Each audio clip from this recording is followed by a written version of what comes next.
Bagaimana mungkin seorang bocah pemulung bisa menjadi penyelamat bagi seorang kakek sekarat yang tergeletak di antara tumpukan sampah? Inilah kisah tentang cinta yang tumbuh dari hati yang sederhana, kisah tentang keajaiban yang datang dari tangan kecil yang penuh kasih sayang. Assalamualaikum sahabat musafir cerita. Semoga kalian dalam keadaan sehat walafiat. Terima kasih sudah klik video ini. Jangan lupa juga komen dari daerah mana kalian berasal. Yuk kita mulai kisah yang menguras perasaan ini. Jangan lupa bagikan jika cerita ini menyentuh hatimu. Langit siang itu begitu terik, seolah matahari lupa caranya bersikap ramah kepada bumi. Asap dari gorengan, debu jalanan, dan aroma pasar yang khas bercampur dalam satu ruang panas yang menusuk kulit. Di tengah hiruk-pikuk kota kecil itu, seorang bocah kurus berkeringat tampak menyeret karung putih besar yang nyaris seukuran tubuhnya. Namanya Andi, anak berusia 13 tahun yang setiap hari menggantungkan harapan dari barang-barang bekas yang dibuang orang lain. Tangannya kecil, tapi cekatan. Kakinya telanjang, melangkah di atas kerikil dan serpihan kaca dengan wajah yang tak lagi kaget dengan luka. Andi bukan bocah biasa. Ia tidak menangis karena lapar, tidak mengeluh karena panas, dan tidak rewel meski tubuhnya lelah. Ia tumbuh di jalanan, di tempat kenyataan sejak kehilangan kedua orang tuanya saat masih sangat kecil. Hari itu, seperti biasa, ia menyusuri lorong sempit di antara kios-kios pasar yang sudah mulai sepi karena hari sudah siang. Karung di punggungnya telah berisi setengah, botol-botol plastik dan kaleng bekas menumpuk, menghasilkan bunyi gemerincing saat ia berjalan. Tapi sesuatu menghentikan langkahnya. Di pojok tempat pembuangan sampah pasar, tempat ia biasa menemukan harta karun tak berguna, ia melihat sesuatu yang berbeda. Sesuatu yang bukan botol, bukan kardus, bukan sisa makanan. Itu seperti tubuh manusia. Andi terpaku sejenak, merasakan bulu kuduknya berdiri. Dadanya bergemuruh. Itu orangnya? Bisiknya dengan suara nyaris tak terdengar. Rasa takut dan penasaran bertarung dalam dada kecil Andi. Tapi rasa takut itu kalah oleh rasa kemanusiaannya. Ia melangkah pelan, mendekati sosok yang tergeletak di bawah bayangan karung-karung sampah. Hidungnya mencium bau yang tak enak, entah dari sisa makanan busuk atau tubuh renta itu. Jantungnya berdetak makin kencang. "Kek?" Panggilnya pelan, tangannya menggoyang pelan bahu si lelaki tua yang tubuhnya kurus, kotor, dan penuh debu. Tak ada jawaban. Andi menggigit bibir, matanya mulai berkaca-kaca. Ia belum pernah melihat orang setua itu tergeletak sendirian di tempat sebusuk ini. Pelan-pelan, ia jongkok menahan napas, mencoba mendengar apakah masih ada suara hidup dari tubuh itu. Setelah beberapa detik yang terasa sangat lama, ia mendengar napas. Pelan, berat dan tersengal. "Masih hidup," serunya dalam hati, setengah lega, setengah panik. Ia melihat wajah si kakek, keriput, penuh noda tanah dan keringat. Bibirnya pecah-pecah, dan matanya tertutup rapat. Andi merasakan dadanya sesak. Dunia ini kejam, pikirnya. Bahkan orang setua itu bisa dibuang seperti sampah. Ia tak bisa membiarkannya begitu saja. Ia tahu rasanya ditinggal, rasanya sendirian. Ia tahu, meski masih kecil, bahwa manusia tak seharusnya dibiarkan mati dalam kesepian. Andi lalu menggelar karung pemulungnya di bawah pohon yang tak jauh dari tempat itu. Karung yang biasanya ia jaga dengan penuh hati-hati, kini ia relakan sebagai alas tidur untuk si kakek. Ia menarik tubuh si kakek dengan susah payah, pelan-pelan, sembari berkeringat dan menahan tangis. Beberapa kali ia berhenti, mengatur napas, lalu melanjutkan lagi. Akhirnya, tubuh si kakek berhasil ia bawa ke bawah pohon rindang dekat pos ronda yang sudah tak digunakan. Di situ, ia mengangkat kepala si kakek dan menyandarkannya di pangkuannya. Lalu ia lari kecil ke warung di ujung jalan, membuka kantong plastik kecil berisi recehan hasil jualan botol pagi tadi. Uangnya tak banyak, hanya cukup untuk segelas teh manis dan sebungkus nasi. Tapi baginya, itu lebih berharga dari emas. Ia kembali dengan langkah cepat, meski tubuhnya lelah. "Kek, ayo makan ya pelan-pelan," ucapnya sambil menuangkan teh ke tutup botol dan menyuapkannya perlahan. Si kakek masih belum sadar sepenuhnya, tapi napasnya mulai lebih tenang. Andi duduk bersila, memegang tangan keriput itu dan menatapnya seperti anak yang takut kehilangan ayahnya. Ia belum tahu siapa si kakek ini, tapi hatinya sudah menambatkan rasa iba dan kasih di sana. Waktu berjalan pelan, dan bayangan pohon mulai bergeser. Andi tetap duduk di situ, menjaga si kakek seperti malaikat kecil yang tak kenal lelah. Orang-orang yang lewat hanya sesekali melirik. Tak ada yang berhenti. Tak ada yang peduli. Dunia sibuk dengan urusannya masing-masing. Tapi Andi tak bergeming. Ia menatap langit yang berubah warna, menunggu. Ia tak tahu apa yang akan terjadi. Ia hanya berharap si kakek tidak meninggal. Dalam hatinya, ada doa lirih yang tak pernah ia ucapkan dengan suara. "Tuhan, jangan ambil dia, aku nggak tahu siapa dia, tapi jangan biarkan dia mati sendiri." Ketika angin sore mulai berhembus, mata si kakek perlahan membuka. Pandangan kosong itu menatap wajah Andi, seolah mencoba mengenali. "Nak, siapa kamu?" Suara lirih itu akhirnya terdengar, membuat Andi tersentak lega. "Aku Andi, pemulung." "Kakek haus? Mau teh?" Ucapnya cepat, seperti bocah yang baru saja menyelamatkan dunia. Si kakek tak menjawab. Ia hanya menangis. Air matanya menetes ke pipinya yang penuh debu. Tangisan yang tak bersuara tapi penuh arti. Tangisan yang selama ini tertahan oleh hidup yang terlalu keras. Dalam hitungan menit, keheningan berubah menjadi momen paling menyentuh. Si kakek menggenggam tangan Andi. "Kenapa kamu bantuin aku, nak? Kamu siapa?" Ucapnya terbata. Andi menunduk, suaranya kecil. "Aku juga dulu pernah ditolong orang yang gak aku kenal, sekarang giliran aku." Jawaban itu menghujam hati si kakek seperti cahaya dalam gelap. Ia terisak, bahunya berguncang pelan. "Terima kasih ya Allah, masih ada anak baik di dunia ini," bisiknya. Andi hanya tersenyum kecil.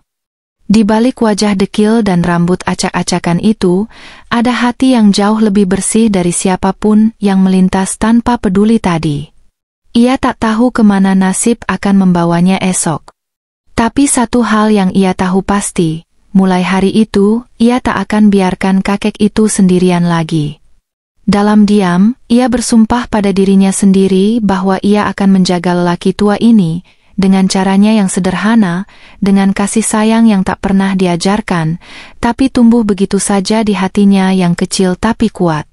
Sejak pertemuan itu, hidup Andi berubah. Ia yang sebelumnya hanya berbicara dengan karungnya kini punya teman bercerita, seorang kakek tua renta bernama Mahmud. Ya, setelah beberapa hari dirawat Andi dengan penuh ketulusan, si kakek akhirnya membuka diri. "Namaku Mahmud, Endik, dulu aku kerja jadi tukang becak. Tapi setelah stroke ringan dan anak-anakku tak mau merawat, aku keluyuran sendiri." Suaranya gemetar saat menceritakan masa lalu. Andi mendengarkan dengan penuh perhatian, walau tak semua cerita bisa ia pahami. Namun ada satu hal yang ia mengerti, kakek Mahmud adalah orang baik yang sedang diuji dunia, sama sepertinya. Setiap pagi, Andi bangun lebih awal dari biasanya. Ia akan mengendap-endap dari bawah terpal lusuh tempat mereka tidur bersama di belakang kios sayur, lalu berjalan menyusuri lorong pasar dengan langkah cepat. Dengan semangat baru, ia mulai memulung lebih banyak, mengumpulkan lebih banyak botol dan kaleng. Setiap hari, hasil jerih payahnya ia tukar dengan sebungkus nasi dan segelas air hangat untuk sang kakek. "Endik, kamu nggak perlu sampai seperti ini. Kamu juga masih kecil, masih harus makan," ujar kakek Mahmud suatu pagi. Tapi Andi hanya tertawa pelan. "Aku udah biasa lapar, Kek. Tapi aku nggak biasa lihat orang lain kelaparan."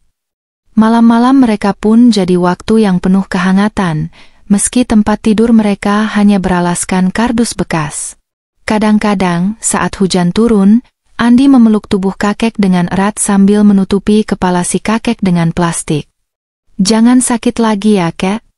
"Aku takut," bisiknya, dan si kakek hanya membelai kepala Andi dengan tangan bergetar.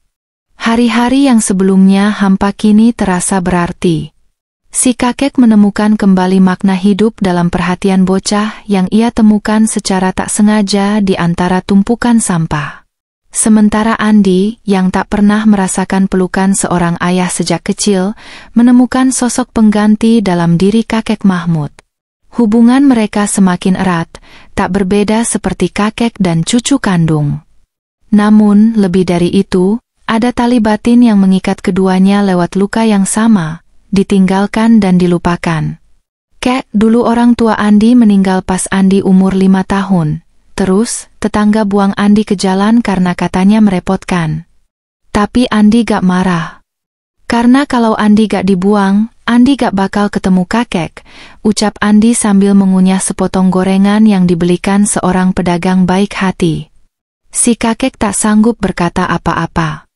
Matanya merah, dan ia hanya mengusap punggung Andi sambil berucap pelan, "Maaf ya, Endik, dunia ini sering kejam sama orang baik." Pernah suatu malam, setelah seharian tak mendapat banyak botol, Andi duduk diam di sebelah kakek dengan wajah letih. "Kek, kalau kita punya rumah, kita bisa tidur pakai kasur ya?" tanyanya pelan. Kakek Mahmud mengangguk, lalu menggenggam tangan Andi. "Iya, Endik. Tapi rumah yang paling nyaman itu bukan soal kasur, tapi soal siapa yang ada di dalamnya. Dan sekarang, meski kita tidur di lantai, hati kakek hangat karena ada kamu." Andi tersenyum kecil. Baginya, itu pujian paling indah yang pernah ia dengar seumur hidupnya. Hari-hari berjalan seperti itu, penuh perjuangan namun penuh makna. Kadang mereka tak makan malam, tapi tetap tertawa bersama. Kadang kakek Mahmud sakit, dan Andi akan mencari daun-daun herbal yang diajarkan oleh seorang ibu penjual jamu untuk mengompres tubuh sang kakek. Mereka saling menjaga, saling menyembuhkan, saling menyayangi dalam diam. "Kek, kalau Andi besar nanti, Andi mau bangun rumah buat orang-orang seperti kita.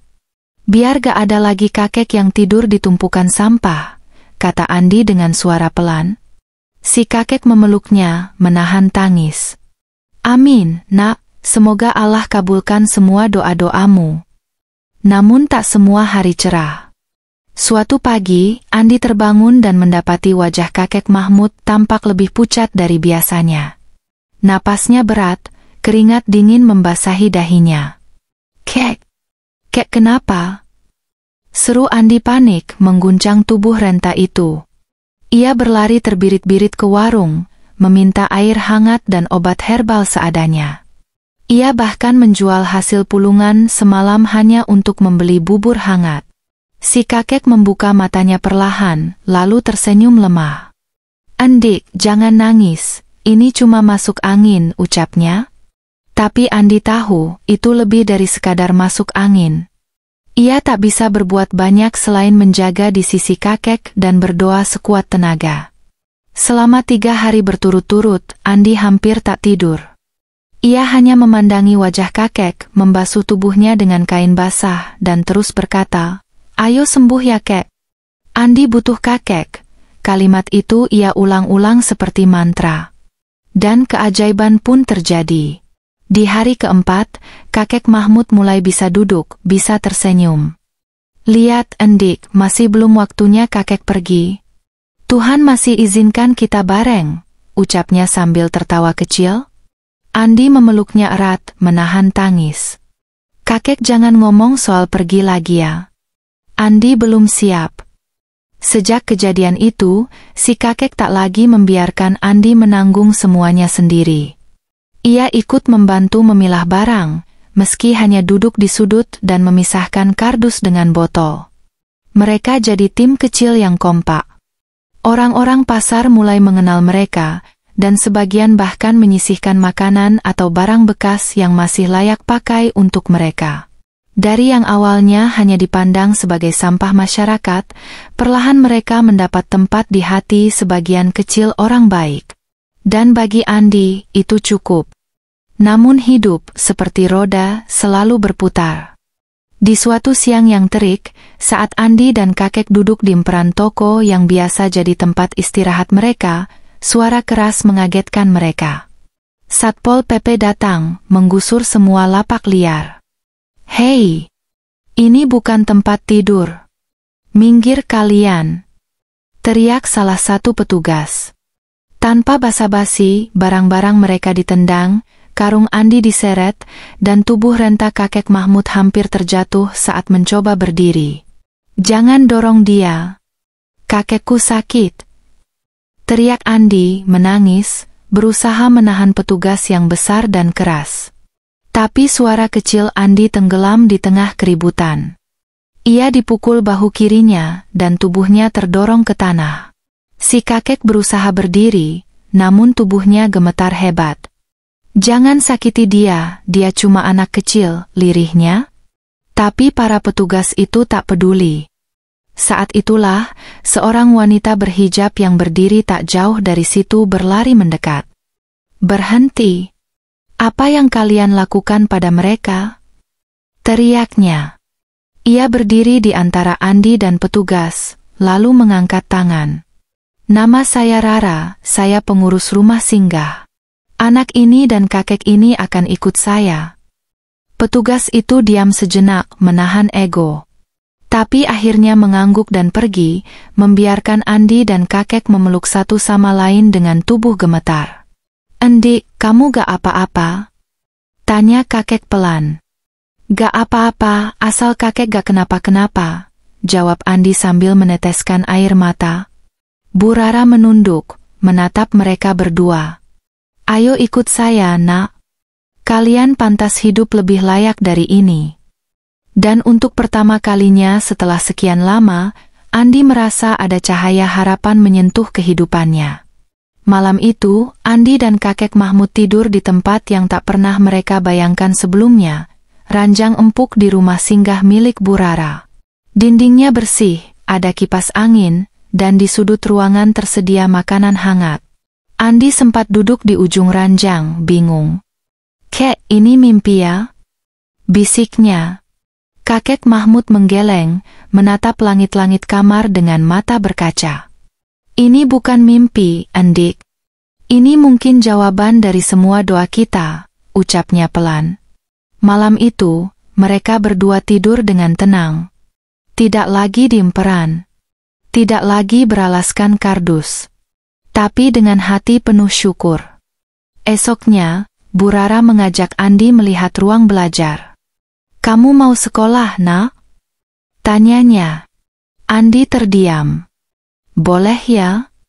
ucapnya ragu. "Boleh banget, bahkan wajib," jawab Bu Rara sambil tersenyum. Andi tak tahu bagaimana caranya mengucapkan terima kasih. Ia hanya menatap kakek dan tersenyum. Dan si kakek dengan suara gemetar berbisik, "Akhirnya, aku bisa melihatmu punya masa depan, Andik." Air mata mengalir tanpa bisa dicegah. Tapi kali ini, itu air mata bahagia. Sejak malam itu, hidup Andi dan kakek Mahmud benar-benar berubah. Mereka tidak lagi tidur di emperan toko atau di bawah pohon rindang dekat tumpukan sampah, tapi di sebuah kamar kecil yang bersih dan layak di rumah singgah milik Bu Rara.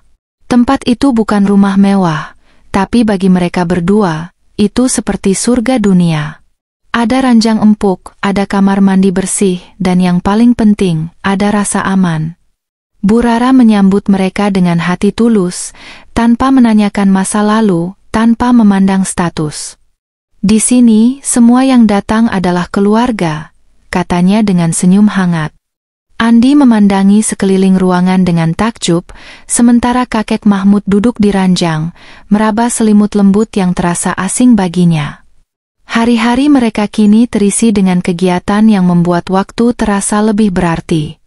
Setiap pagi, Andi ikut kelas belajar bersama anak-anak jalanan lain yang tinggal di rumah singgah itu.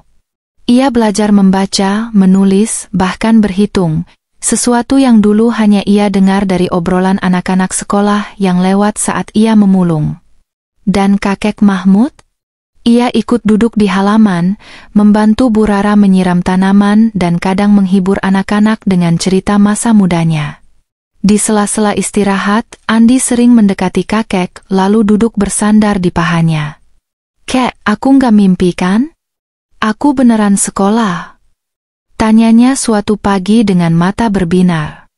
Kakek Mahmud hanya mengusap rambut Andi, menahan tangis yang menggenang. "Enggak, Endik, ini nyata. Kamu sekarang punya masa depan." Waktu berjalan, dan Andi makin bersinar. Ia cepat tangkap, sopan, dan selalu membantu teman-temannya. Dalam beberapa bulan saja, ia jadi anak kesayangan para relawan di rumah singgah. Ia juga mulai pandai menulis dan membuat cerita tentang kehidupannya. Salah satu ceritanya bahkan dibacakan di depan kelas kecil mereka. Judulnya, Karung Ajaib dan Kakek Pelindungku. Cerita itu membuat beberapa anak menangis, bahkan Bu Rara sampai memeluk Andi dengan penuh haru. "Kamu anak hebat, Andi, kamu bukan cuma selamat, kamu juga menyelamatkan jiwa orang lain," ucapnya sambil menahan isak. Malam-malam mereka kini tak lagi penuh ketakutan. Andi dan kakek Mahmud tidur dengan tenang. Tapi di balik ketenangan itu, Andi mulai sering memandangi wajah kakek yang makin hari makin pucat. Garis-garis di wajahnya makin dalam, tubuhnya makin kurus. Andi tahu waktu tak bisa ditolak. Tapi ia berusaha keras untuk tetap kuat. Ia membuatkan teh hangat setiap pagi, bahkan memijat kaki kakek sebelum tidur. Suatu malam, kakek Mahmud menggenggam tangan Andi dan berkata, "Kalau nanti kakek nggak bangun, jangan sedih ya, Endik. Lanjutkan hidup kamu. Jangan berhenti jadi orang baik." Andi terdiam. Tak ada kata yang bisa keluar dari mulutnya, hanya air mata yang tak bisa ia bendung. Ia memeluk kakek erat-erat, seolah tak mau waktu mencuri kebersamaan mereka. Pagi itu, langit terlihat berbeda. Bukan mendung, tapi seperti lebih tenang dari biasanya. Udara di rumah singgah juga terasa lebih hening. Ketika Andi bangun dan memandang ke arah ranjang kakek, ia merasa dadanya berat. Kakek Mahmud terbaring dengan posisi yang sama seperti malam sebelumnya, tapi kali ini, tubuhnya dingin. Wajahnya tersenyum, seolah sedang bermimpi indah. Andi memanggilnya pelan, "Kek, ayo bangun, kita belum sarapan." Tak ada jawaban. "Kakek, jangan bercanda," suaranya mulai gemetar. Ia mengguncang tubuh kakek. "Kakek!" teriaknya, histeris. Bu Rara dan beberapa anak datang tergesa-gesa. Tapi mereka hanya bisa memeluk Andi yang menggigil dalam tangis. Pemakaman kakek Mahmud diurus oleh pihak rumah singgah. Ia dimakamkan dengan layak, disyalatkan dengan hormat. Andi berdiri di samping liang lahat, menggenggam surat kecil yang ditulis kakek semalam sebelum tidur. Isinya sederhana, "Terima kasih sudah menyelamatkan hidupku, Andi. Aku pergi dengan tenang karena tahu kamu akan tumbuh jadi orang hebat." Air mata Andi jatuh satu persatu ke atas tanah merah itu. Ia tak berteriak, tak mengamuk. Ia hanya diam, menangis dalam sepi. Kehilangan itu kembali datang, dan kali ini jauh lebih menyakitkan karena ia kehilangan seseorang yang sudah ia anggap rumah. Hari-hari berikutnya menjadi masa tersulit bagi Andi. Ia makan, belajar, dan tidur, tapi jiwanya seperti kosong. Beberapa malam ia masih membisikkan doa di ranjang, berharap kakek menjawab. Ia tetap membuat teh hangat di pagi hari, lalu menaruhnya di meja sebelah, tempat biasanya kakek duduk. Aku belum terbiasa sendiri, Kek, bisiknya suatu pagi. Tapi ia tahu, hidup tak boleh berhenti. Kakek Mahmud sudah mengajarkannya bagaimana tetap menjadi orang baik meski kehilangan segalanya. Maka Andi mencoba bangkit perlahan. Ia mulai menulis lagi, bercerita lagi, dan senyum itu, meski tak selebar dulu, mulai kembali menghiasi wajah kecilnya. 3 bulan setelah kepergian kakek, Andi diminta berbicara di acara peringatan Hari Anak Jalanan yang diadakan oleh komunitas sosial setempat. Ia berdiri di atas panggung kecil dengan mikrofon di tangan. Suaranya sempat gemetar, tapi matanya tajam. Saya bukan siapa-siapa, saya hanya anak pemulung yang bertemu seorang kakek di tumpukan sampah. Tapi dari situ, saya belajar bahwa kebaikan tidak butuh alasan. Kakek Mahmud mengajarkan saya mencintai, bahkan ketika saya tak punya apa-apa. Jadi sekarang, saya ingin terus berbagi cinta itu, kepada siapapun yang butuh. Saat ia turun dari panggung, seluruh hadirin berdiri dan memberi tepuk tangan. Bahkan beberapa di antara mereka meneteskan air mata. 3 tahun berlalu sejak kakek Mahmud pergi. Andi kini berusia 16 tahun, dan menjadi sukarelawan tetap di rumah singgah tempat ia dulu ditolong. Ia tak pernah meninggalkan tempat itu. Karena disinilah aku bertemu cahaya pertama dalam hidupku, ucapnya jika ada yang bertanya kenapa ia masih di sana. Ia membantu mengurus anak-anak jalanan baru, mengajarkan mereka membaca, menulis, bahkan membuat puisi. Ia mengajarkan mereka cara menyimpan harapan, cara bertahan saat dunia terasa jahat. Ia menanamkan kepada mereka satu hal, bahwa meski kamu ditemukan di tempat paling kotor sekalipun, itu tak menentukan seberapa berharganya kamu. Di kamar kecilnya, Andi masih menyimpan karung pemulung lamanya. Bukan karena ia ingin kembali memulung, tapi karena ia ingin mengingat asal-usulnya. Di atas meja belajarnya, ada foto kakek Mahmud dalam bingkai kayu sederhana. Setiap malam, ia menatap foto itu sambil berkata, "Kek, aku lanjutkan ya perjuangan kita. Aku belum hebat, tapi aku nggak akan berhenti jadi orang baik seperti yang kakek mau." Dan setiap kali angin malam bertiup pelan, Andi merasa seperti ada tangan tua yang membelai rambutnya dari balik langit. Ia tahu cinta sejati tak pernah mati.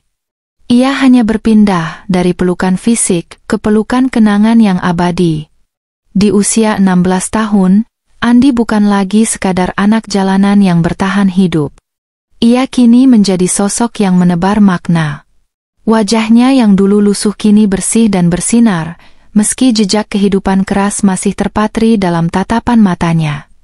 Tapi dari sorot itu, tampak sesuatu yang jauh lebih kuat, keberanian untuk mencintai dunia meski dulu dunia sempat menolaknya.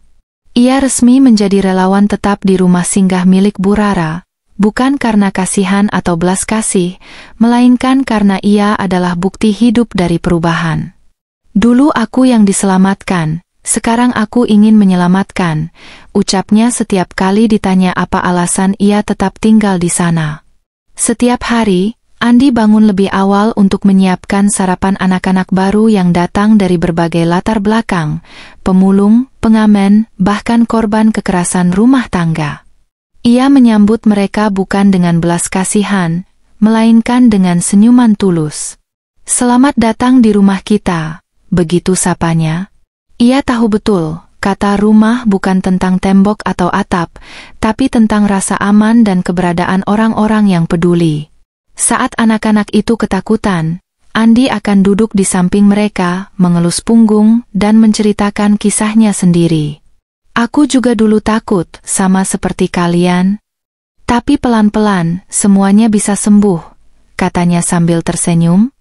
Ia bukan cuma pengajar, bukan cuma penjaga. Ia adalah sahabat, pelindung, bahkan panutan. Suatu hari, seorang anak bernama Ricky, berusia 7 tahun, baru datang dari terminal, menangis semalaman karena ibunya meninggalkannya. Andi tidak berkata banyak. Ia hanya memeluk Ricky sepanjang malam, sambil berkata lirih, "Nangis aja, aku juga dulu sering nangis sendiri. Tapi nanti kamu akan punya banyak kakak di sini. Kita keluarga.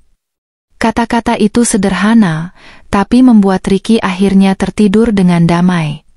Andi paham benar bahwa luka di hati tidak bisa disembuhkan dengan obat. Luka hanya sembuh jika diberi cinta, perlahan dan sabar. Tak terasa, langkah Andi makin besar. Ia mulai terlibat dalam berbagai kegiatan sosial di luar rumah singgah. Salah satu program yang ia inisiasi sendiri bernama Sahabat Jalanan, sebuah komunitas kecil yang bergerak membagikan makanan dan kebutuhan dasar bagi para tunawisma, anak jalanan, dan pemulung di sekitar kota. Setiap akhir pekan, Andi bersama relawan muda lain membawa nasi bungkus, roti, air minum, selimut, dan pakaian bekas yang masih layak. Mereka berjalan menyusuri kolong jembatan, pasar-pasar tua, dan terminal-terminal bus, berbagi bukan hanya barang, tapi juga kehangatan manusia. Banyak yang tergerak dengan kisah Andi. Sejumlah mahasiswa dan pekerja muda mulai bergabung, dan nama Sahabat Jalanan perlahan dikenal di media sosial. Tapi Andi tetap rendah hati. Saat diwawancarai oleh seorang jurnalis lokal, ia hanya berkata, "Saya bukan siapa-siapa. Saya cuma anak kecil yang dulu ditolong kakek di tumpukan sampah. Sekarang saya hanya meneruskan cinta itu. Tak ada pencitraan, tak ada ambisi. Yang ada hanyalah niat tulus untuk memastikan tidak ada orang lain yang merasa serendah dirinya dulu." Suatu malam, Andi dan timnya menemukan seorang nenek tua yang menggigil di samping trotoar. Tubuhnya basah karena hujan, dan ia tak punya baju ganti.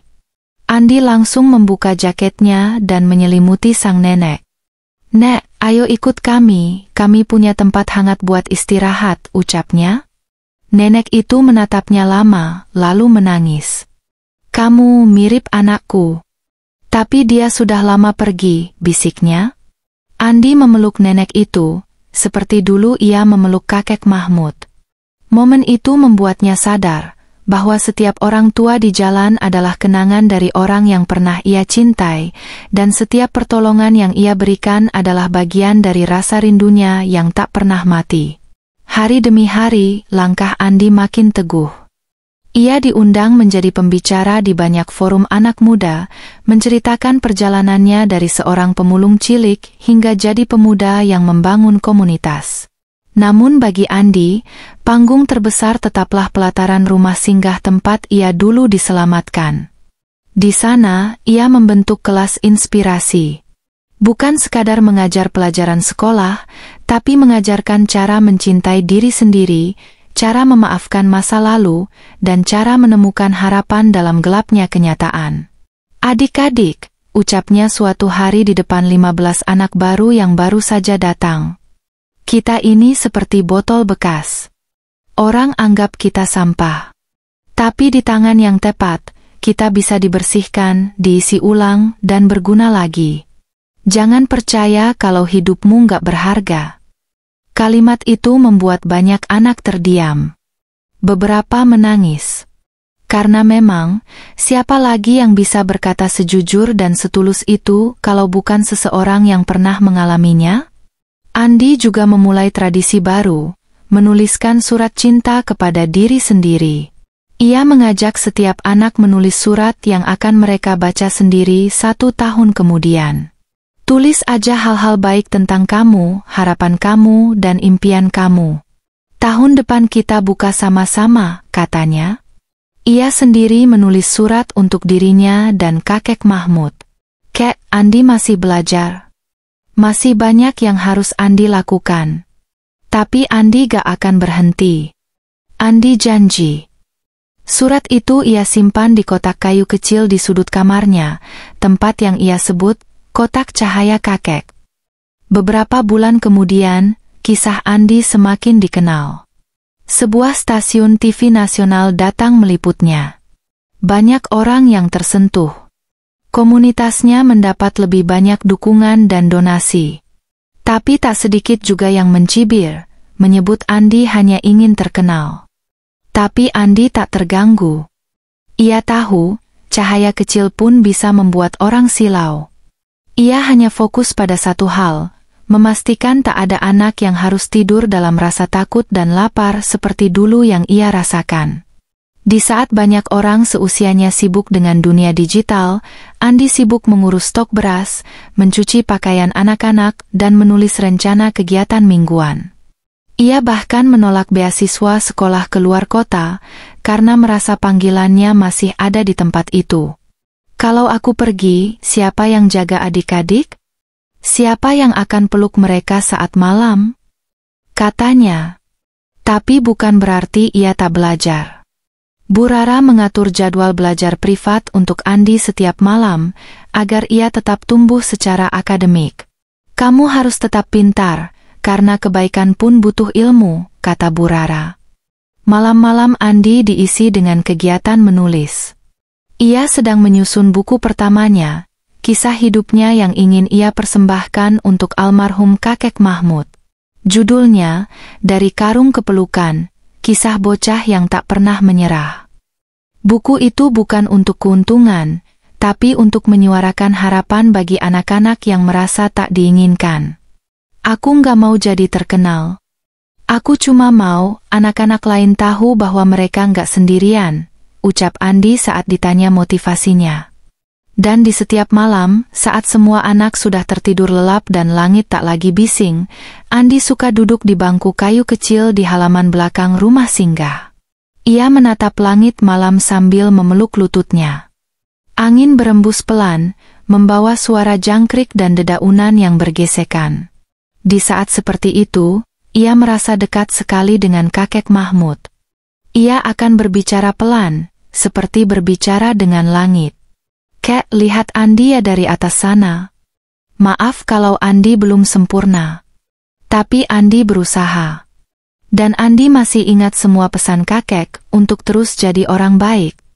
Dunia memang masih kejam, tapi Andi sudah bukan bocah rapuh lagi. Ia kini menjadi pelindung, seperti dulu ia dilindungi.